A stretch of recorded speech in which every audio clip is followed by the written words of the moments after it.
Утром я дискутировал с одной из подписчиц моих в Инстаграме.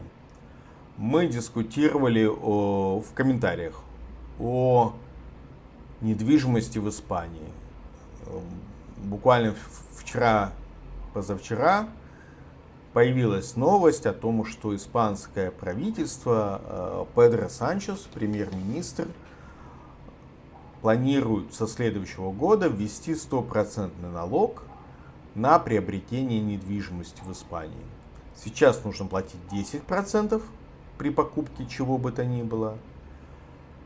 Ну, то есть, если самая такая завалящая квартирка будет стоить 40 тысяч евро и выше, это прям 40 тысяч, это очень-очень-очень такая низкого качества, то вам нужно будет заплатить еще 4000 евро, и не все это, не все платежи, 4000 евро нужно будет заплатить в качестве налога.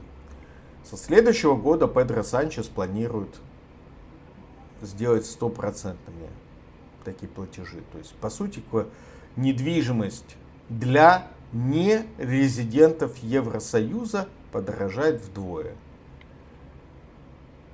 То есть бабушки какие-нибудь из Германии и Дании, Нидерландов по-прежнему смогут покупать это все за 10% налога, а, допустим, какие-нибудь коррупционеры из России должны будут заплатить двойную стоимость, если у них нет резиденции в Испании.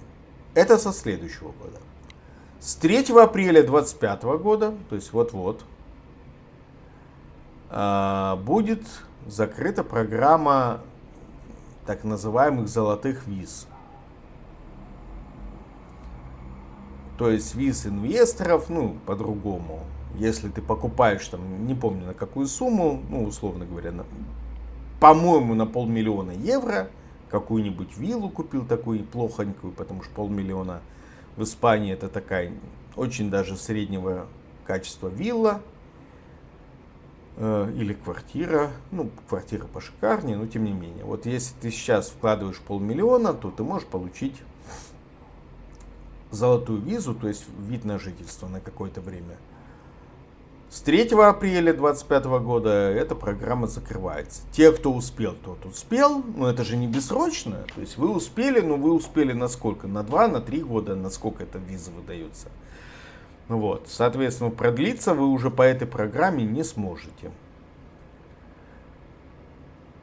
Возможно, они решили таким образом подстегнуть спрос на недвижимость именно в 2025 году. То есть, чтобы люди вот сейчас ломанулись покупать недвижимость, потому что у них два тут кнута таких здоровых. То есть, с одной стороны, закрывается программа ВНЖ, и, собственно говоря, кто не успел, тот должен будет придумать себе что-то другое. А так можно успеть и купить какой-то объект, которых здесь полно, кстати говоря, на Коста-Бланка. Здесь продается огромное количество всяких объектов недвижимости. Тут риэлторских агентств, ну, сопоставимо по количеству с кафешками. Вот клянусь вам, вот я в окно выгляну, и тут несколько риэлторских агентств и несколько кафешек. Кажется, что здесь 3 вида бизнеса есть. Риэлторское агентство, кафешка и магазин по продаже всякого шматья и всякого-всякого. Вот. По-моему, больше тут ничем не занимается. Ну, это я утрирую, конечно. Так, дальше. Вот, допустим, вы счастливый обладатель 600 тысяч евро. Ну, вам хватит денег на покупку, на заплатить этот 10% налог, заплатить за оформление золотой визы посредникам, помогаторам. Вот. И вы успеваете еще податься до 3 апреля. Ну, те, кто успел податься, их будут рассматривать по прежним правилам, предыдущим. Но опять же, эта же виза не навсегда будет, на несколько лет. Вот вы успели. Что вас ожидает? Уже приняты решения в Барселоне, по-моему, по всей Каталонии это действует. ну, точно действует в провинции Барселона. То есть это Барселона, Сан-Кугар, Каста-де-Фейс, ну и все вот окружающие городки, достаточно дорогие. Уже введен запрет на выдачу лицензий туристических квартир. То есть сдача квартир под туризм лицензируется. И эти туристические лицензии перестанут выдавать с 2026 года. Но, почему я оговорился? По-моему, уже тоже действует правило, по которому вы не можете оформить себе лицензию, не получив согласия от ваших соседей на то, что вы будете сдавать эту квартиру туристам. Ну, под туристами прежде всего понимается Airbnb и Booking. То есть, если ваши соседи упрутся рогом и скажут: нет, мы не хотим здесь пьяных толп британцев или каких-нибудь там, не знаю, русских, то вы не сможете получить лицензию. Понимаете, да? Две вещи. Согласие соседей и запрет на выдачу лицензии с 2026 года. Это пока вот в такой очень горячей точке, как Барселона. Вы помните эти протесты «Туристы Go Home», которые устраивают периодически жители Каталонии. Но я думаю, что этой практике последуют и другие туристические направления, где очень ликвидная недвижимость. То есть это то место, где я сейчас живу, от Коста-Бланка и другие места. Ну, по сути, это все побережье от Средиземного моря, от Каталонии, потом Валенсия, потом вот что там, Дения, Кальпе, Бенидорм, Аликанте, Торревьеха, и то пошло туда вниз Картахена, и до Андалусии, Мурсия здесь, Андалусии, Малаги, туда, к Португалии. То есть вот это все потихонечку будет, они посмотрят на каталонцев в Испании не любят, ну и каталонцам отвечают тем же, не любят испанцев, мы типа не испанцы, мы каталонцы. Ну вот, барселонцев не любят во всей Каталонии, мы не барселонцы, мы каталонцы. Да, такой местно-региональный сепаратизм. Ну вот, и посмотрим, как это будет действовать в Барселоне, и потихонечку эту практику, я уверен, что потихонечку эту практику размножат на туристические направления, подчеркиваю, где недвижимость популярна, ликвидна, то есть это вот побережье Средиземного моря, вероятнее всего Мадрид, ну, возможно, Бильбао, то есть страна басков, Астурия, то есть вот Бискайский залив, там будет то же самое, потому что там все-таки есть такие фешенебельные места, как Сантандер и также Бильбао, не самый дешевый город. Вот. Но даже если вы хороший чувак, хорошо говорите по-испански, подружились с соседями, они в вас влюбились, вы дали вам разрешение, вы получили лицензию, вряд ли вы захотите работать в черную, вы получили лицензию, все сделали по правилам, у вас есть риск, что к вам заселятся даже через Airbnb, даже через Booking, заселятся какие-нибудь чуваки, которые скажут, что мы англичане, и у них будет хороший профиль на Букинге, например, а они окажутся какими-нибудь робами из Румынии, говорящими по-английски, и они станут вашими окупасами. То есть окупасы, или на английском языке это сквотеры, это те люди, которые абсолютно спокойно занимают ваше жилье, перестают за него платить, у вас продолжается обязанность оплачивать коммунальные платежи. То есть вы не можете по испанским законам окупасам отключить электричество, воду, газ. Вы обязаны платить, а они могут вам не платить. Особенности, если это семья с детьми несовершеннолетними. Классическая схема: заселяются каким-то образом в ваше жилье, 48 часов проводят в вашем жилье, меняют замки, начинают красить стены, у них еще маленький ребенок, а лучше два, домашнее животное, которое, замечу, в Испании приравнивается к члену семьи, кошка, собачка, хорек. Все, вы не сможете выселить такую семейную пару с детьми из вашей квартиры или дома. Ну, есть, конечно, антиокупасы, частные фирмы, которые оказывают услуги. Не буду их рекламировать, просто скажу, что они есть. И каким-то образом им удается выселять. Если вы живы сами, отключите им воду, электричество и, допустим, выломаете дверь, приедет полиция и будет разбираться с вами. Это риск для собственника жилья. Но, допустим, вы такой классный, что наняли в Испании человека, которому вы доверяете, не сдаете туристам, никому не сдаете недвижимость больше, чем на сутки. Вот такой вы лихой, фартовый. Ну, то есть за 24 часа еще. Если в течение суток вторых суток кого-то выселяете, это еще не считается окупасом. Ну, вернее, там такая спорная ситуация, но отсечка это 48 часов. И в этом случае, если вы находитесь в России, вам нужно, поскольку у вас недвижимость, вам нужно открыть счет в испанском банке. Для этого нужно предоставить основания какие-то. Ну, допустим, у вас есть вид на жительство. Вы открываете счет, у вас появляется IBAN, уникальный номер этого вашего счета. И на этот уникальный счет привязываются коммунальные платежи.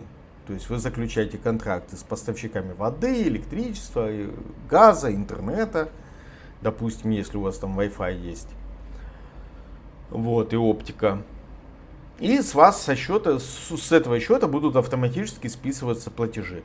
Оплатить коммунальные платежи наличными, наверное, возможно. Я видел даже в одном из офисов Agua de Barcelona, то есть поставщика воды в Барселоне, видел терминал по оплате наличкой.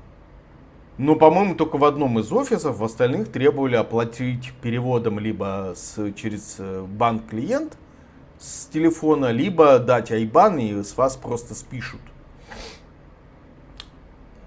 Ну, в общем, оплатить извне картой, я думаю, не вариант. То есть из какого-нибудь казахского банка. Понятно, что с российской картой МИР вы не оплатите коммунальные платежи в Испании. Но если у вас есть счет, IBAN, с вас списывают деньги, и ваши туристы платят вам через Booking или Airbnb на этот счет, вам нужно отчитываться российским властям. Нужно отчитываться о том, что у вас не только есть счет в иностранной юрисдикции. Вам, кстати, нужно будет отчитаться еще о том, что у вас есть ВНЖ, вид на жительство в другой стране. Но вам нужно будет еще отчитываться о том, какие суммы на этот счет поступают,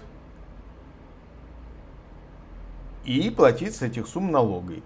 Потому что вы остаетесь российским налоговым резидентом, если вы 181 день в году находитесь на территории Российской Федерации. Если же вы этого не делаете, то вы всегда рискуете, что каким-то образом российские власти узнают о наличии у вас ВНЖ, о наличии у вас счета в испанской юрисдикции и о том, что там происходит движение по счету, какие-то платежи. Ну, есть вероятность, что вас привлекут к ответственности. По-моему, вплоть до уголовной. Ну, я не налоговый консультант, но точно налоговая будет к вам иметь вопросы. И не только налоговый. За вид на жительство вы должны, по-моему, отчитываться Министерством внутренних дел. Ну и последнее. Те, кто дослушал, поставьте мне, пожалуйста, лайк, подпишитесь на меня, потому что я периодически возвращаюсь к теме недвижимости в Испании и вообще к теме жизни в Испании. Я почти 50% начал сейчас этому посвящать. Вот, то есть вам будет полезно. Напишите комментарий, кстати говоря, как вы решили. Ну, если вы можете написать, если не боитесь. И последнее. Ходят слухи с целью того, чтобы сделать рынок недвижимости прозрачным, а это проблема номер один в Испании, это недвижимость, аренда жилья. Не могут испанские власти никак увеличить предложение на рынке. Из-за бюрократических препонов очень мало вводится объектов недвижимости, прежде всего квартир в популярных районах, таких как вот побережье Средиземного моря или Мадрид. Вот, поэтому стараются заставить владельцев недвижимости, ну, собственно, цель этих всех нововведений, заставить владельцев недвижимости сдавать в аренду испанцам или жителям Испании в долгую, то есть контракты больше 1 года и с возможностью пролонгации до 5 лет. Это как бы желаемая процедура, чтобы контракт был на год и можно было его автоматически пролонгировать на 5 лет. Но проблема-то как раз в том, что контракты, которые заключаются на год и более, они регулируются по возможности увеличения цены ежегодной. Ну и, соответственно, если туристическую квартиру вы летом сдаете, условно, там, в зависимости, конечно, от того, где квартира, какая квартира, но условно вы сдаете какую-то двухспальную квартиру, ну, по сути это трехкомнатная, сдаете за 1000 евро в неделю, то такая же квартира вне сезона, то есть не с мая по октябрь, а с октября по апрель, эта же квартира будет стоить 1000 евро в месяц. То есть, почему все гоняются за туристами? Потому что, когда ты сдаешь туристам, понедельно в сезон высокий, ты можешь заработать 4 раза больше денег, чем ты можешь заработать, если сдаешь в долгую. Так вот, Санчес, премьер-министр, хочет ввести сквозное регулирование именно по платежам. То есть он хочет отслеживать контракты, которые заключаются. Да, ну, тут есть хитрые, которые заключают контракты, допустим, на 3 месяца на аренду, на 9 месяцев, на 11 месяцев. То есть, чтобы не подпадать под вот эту отсечку в 1 год, когда ты уже, если контракт на год и больше, ты не можешь произвольно менять цену. То есть ты можешь ее поднимать ежегодно, но там, по-моему, пропорциональной инфляции. А если ты, соответственно, контракт на 11 месяцев заключаешь, то ты можешь поднять цену, поскольку он срочный, не годовой, а срочный, ты можешь ее поднять больше, чем на инфляцию, которая здесь примерно, реальная инфляция в Испании где-то примерно 11-15%. Я по цене на продукты питания смотрю. Вот, и Санчес хочет теперь делать так, смотреть, сколько вы денег получаете на счет, сколько вы с них платите налогов, и самое главное, какие контракты вы заключаете. То есть рынок сдачи в аренду будет сильно зарегулирован, в том числе, я думаю, и срочную аренду, это на менее чем год, и даже туристическую аренду. То есть он хочет сделать этот рынок прозрачным, для того, чтобы... Испанцы жутко не любят всяких сложностей, они вообще избегают проблемы. Он хочет сделать так, чтобы испанцы сказали: да чертову вот это вот регуляции, вот эти вот отчетности, мы не хотим. Сдадим мы по 1000 евро эту квартиру на год и будем спокойно получать эти деньги, а не то, что бегать там за клиентами, сдавать по недельно, помесячно и типа зарабатывать в 4 раза больше. Условно. Это я очень условно говорю. Последняя моя мысль, как арендатора, но не собственника, у меня не на что покупать недвижимость в Испании. Тут цены, с моей точки зрения, ну, относительно качества завышены к минимум в 3 раза. То есть реально вот то, что они продают здесь за 70-80 тысяч евро, должно стоить ну не больше 25-30. Я смотрю по качеству.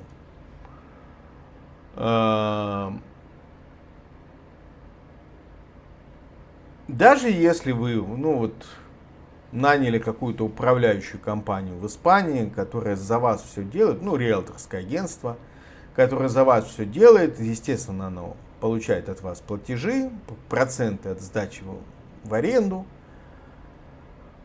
Помните о том, что есть естественный износ. Те квартиры, где я жил, а я переехал больше 10 раз за 2 года в Испании, они ушатываются.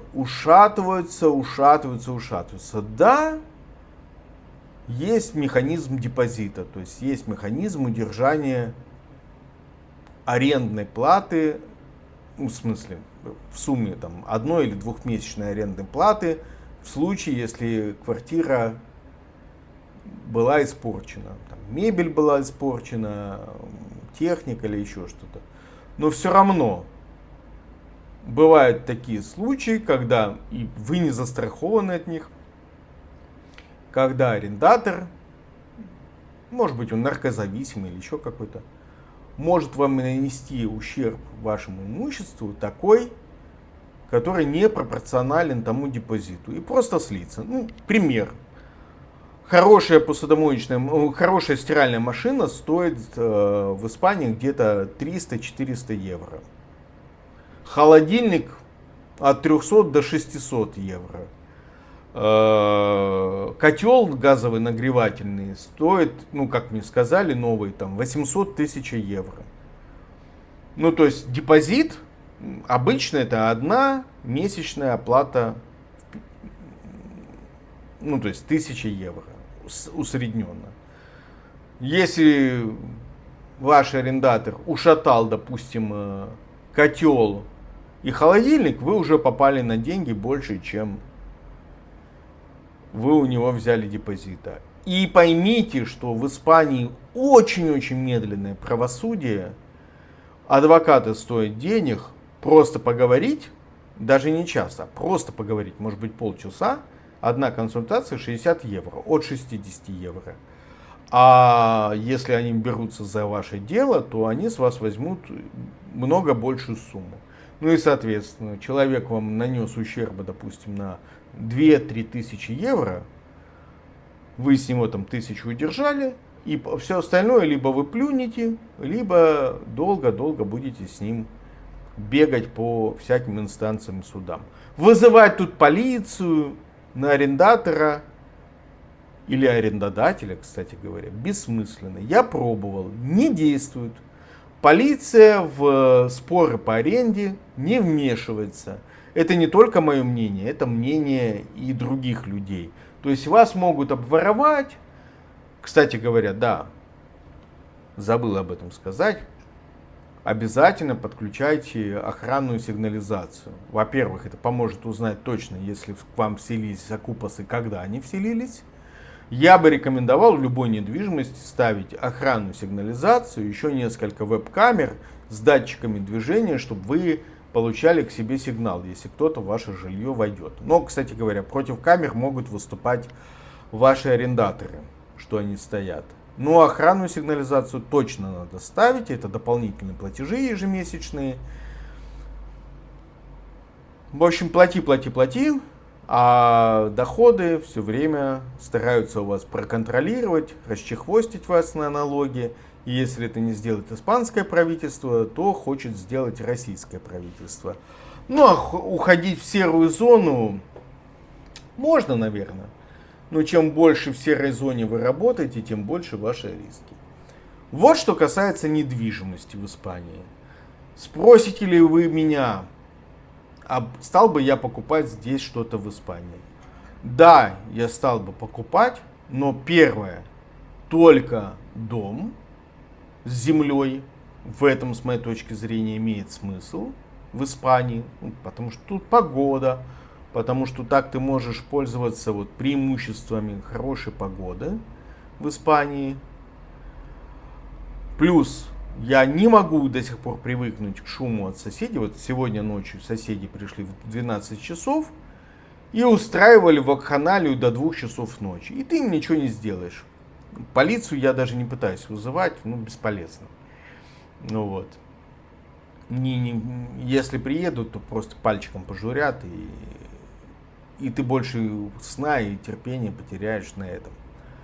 То есть дом бы я в Испании купил, но дом, который бы построили не испанцы, или после тщательнейшего аудита, тут надо жестко выбирать, из чего и как он, и кем был построен, и когда.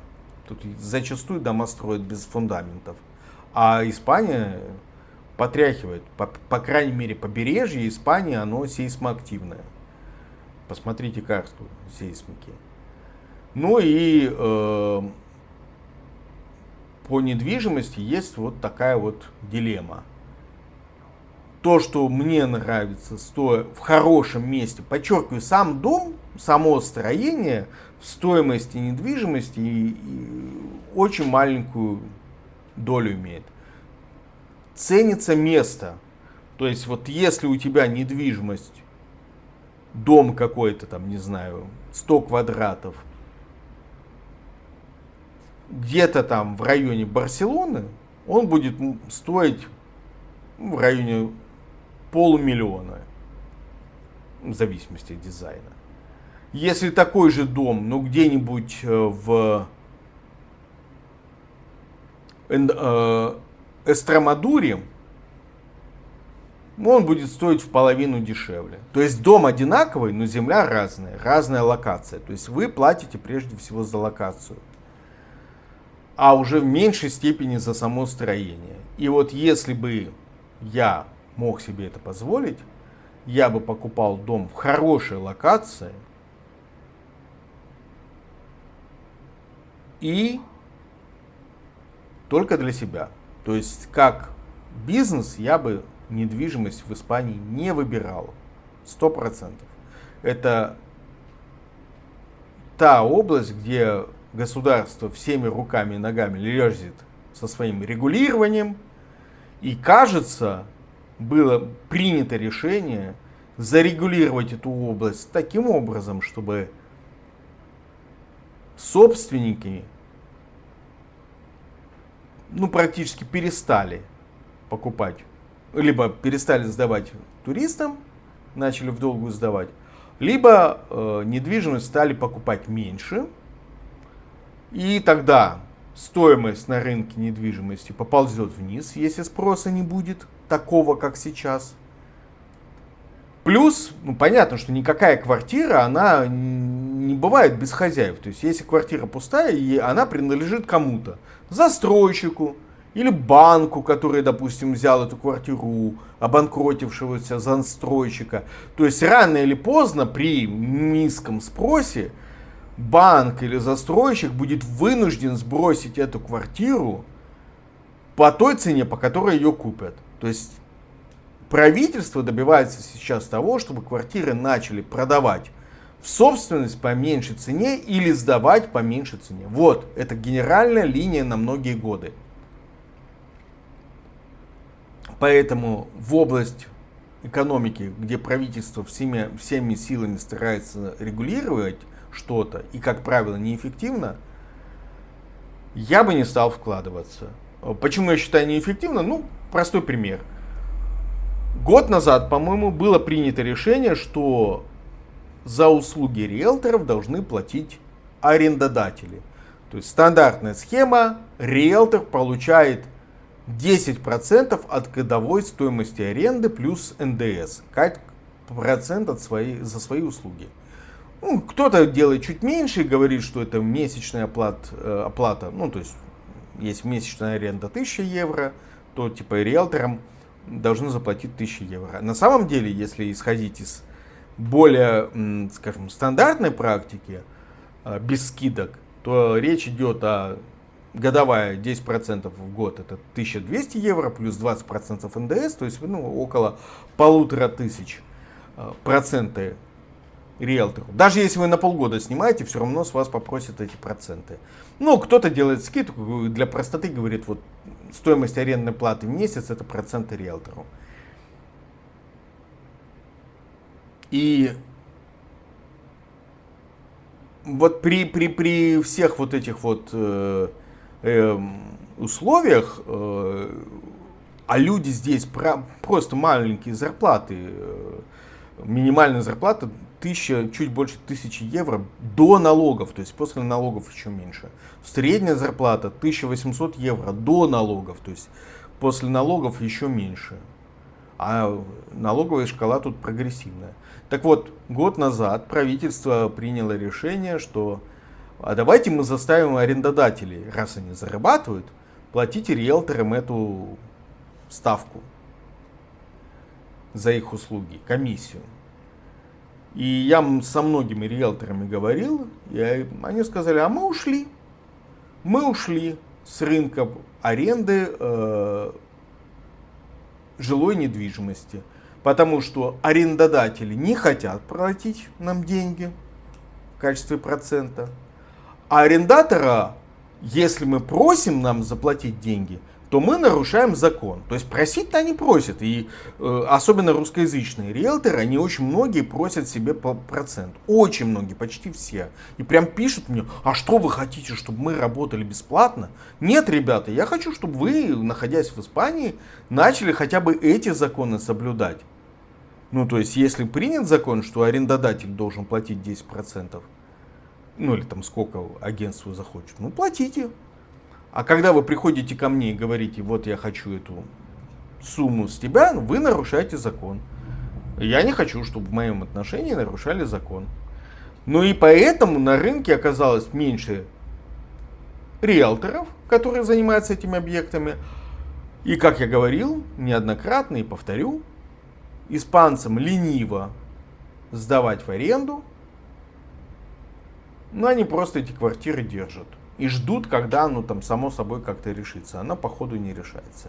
Да, и это я еще не сказал вам о том огромном количестве мошенников, которые здесь тусуются на рынке аренды.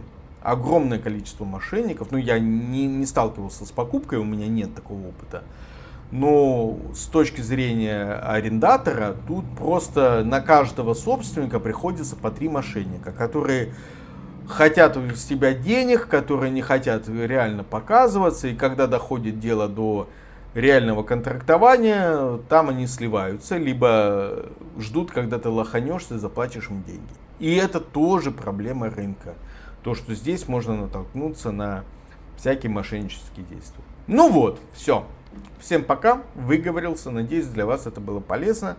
Подпишитесь, напишите комментарий, во что бы вы стали вкладываться в Испании. И если я вас все еще не убедил, у вас есть шанс до 3 апреля успеть с золотой визой, в течение 2025 года успеть просто купить для себя недвижимость, не будучи резидентом Евросоюза. Ну, а мой вам совет: становитесь резидентами Евросоюза, живите в своей квартире в Испании. У вас почти не будет ни одной из тех проблем, которые я вам перечислил. Но будут другие, извините, я честный человек. Пока.